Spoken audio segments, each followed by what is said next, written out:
So let's talk about working with the innovation team. You guys have one of the more well-known innovation teams in Yeah. the healthcare space. And as I said, we had Matt on the show, talked to Sarah and Aaron and everyone Yeah. over there over the years. They have a stable of companies and initiatives they're working on. You have an IT operation that you need to run. How do the two come together? I mean, they have a portfolio of companies that Yeah. aren't necessarily Providence companies. Correct. How do you work with them on that? Yeah. So Aaron Martin is a peer of mine. I think of him as the consumer facing or patient front door. So anything that's marketing, website, patient engagement, patient scheduling is kind of that front office component.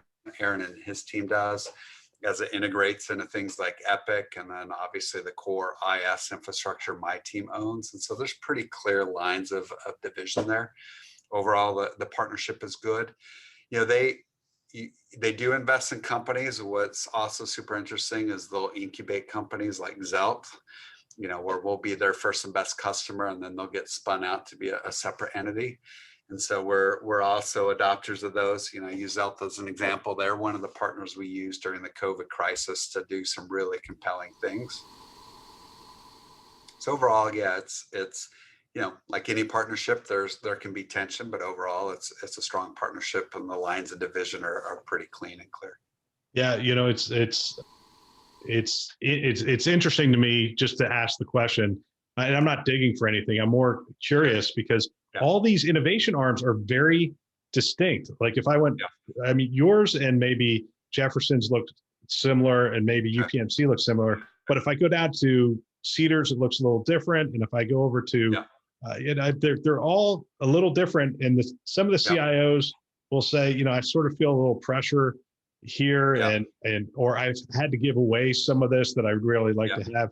And so anyway, I'm more asking the question out of curiosity of how. Yeah, I would look on the other side of the coin.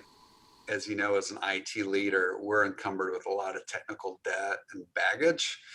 And so if you've got an innovation team that needs to deal with network availability and outages and cyber and technical debt moving to the cloud, it's tough to prioritize. Do we do this cool new innovative thing, or I got a cyber attack going on, and you're going to do cyber, and so innovation takes a back seat.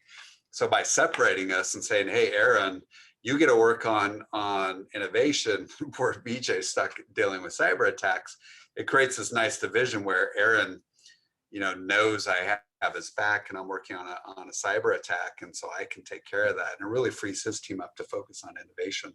Yeah. To wear both hats, innovation is always going to get the short end of the stick, and I don't think you innovate in the way that you